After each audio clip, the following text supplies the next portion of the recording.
अरूज राणा साहिबा ने क्वेश्चन पूछा है कि सर दवाई मंगवा ली है, ये बताएं कैसे खानी है। हम कोई दवाई नहीं बेचते, ये कहां से आपने मंगवा ली है? हम कोई दवाई नहीं बेचते, हम कोई आटा नहीं बेचते, कोई फक्की नहीं बेचते, कोई चूरन नहीं बेचते। हमारे नाम पे लोग इस वक्त हर तरह की चीजें बेचनी शुरू कर दी, हमारा उससे कोई ताल्लुक नहीं है।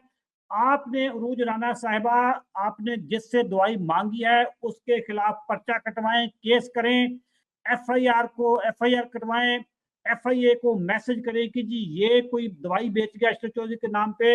हम कोई दवाई नहीं बेचते, कोई हमारा नाम लेके बेच गया है आपको। हम बार बार कहते हैं, फेसबुक पे बोला है हमने, यूट्यूब पे बार बार बोला है कि हमारे नाम पे लोग फ्रॉड करने शुरू हो गए हैं। खुदारा, हमने ना कोई जीपीएस आटा निकाला है, पिशावर में जीपीएस क्लिनिक बन गया है। मेरे नाम की तस्वीरें लगा लगा के, मेरी तस्वीरें लगा लगा के सोशल मीडिया पे लोग चूरन बेच रहे हैं, फक्की बेच रहे हैं, आटा निकालिया। हमारा कोई ताल्लुक नहीं है इन चीजों से। लेडीज एंड जेंटलमैन, जब भी आपको कोई पेज नजर आए जो चूरन बेच रहा हो, को फक्की बेच रहा हो, को दवाई बेच रहा हो, उस पेज को फौरी रिपोर्ट करें।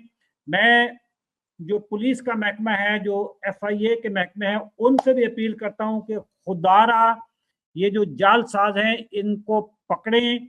हमारे पास इतना टाइम नहीं है कि हम इनको कहां पे पकड़वाते फिरें। हम इनके पेजेस रिपोर्ट कर दिए हैं, रिपोर्ट करते रहते हैं, एक पेज बंद होता है तो दो और निकल आते हैं। अब उम्मीद है कि ये सारी चीजों का आइडिया हो गया होगा कौम को कि हम कोई फक्की नहीं बेचते, कोई दवाई नहीं बेचते, कोई आटा नहीं बेचते, हमारा कोई दूसरी ब्रांच नहीं है, हमारा ना कोई क्लिनिक है, हम सारा ऑनलाइन काम करते हैं। हम दवाइयां छुड़वाने वाली टीम है, दवाइयां बेचने वाली टीम बिल्कुल भी नहीं है। अरूज ने भी लिख दिया जी यही मंगवाया, जीपीएस गलत मंगवा लिया है। अब आप उसको जिससे लिया है उनको पकड़वाएं और उनसे बात करें। हमारा कोई ताल्लुक नहीं है, हम तो दवाई छुड़वाने वाले लोग हैं, दवाई छुड़वाते हैं हम तो। थैंक यू वेरी मच दोस्तों, दुआ में याद रखिएगा।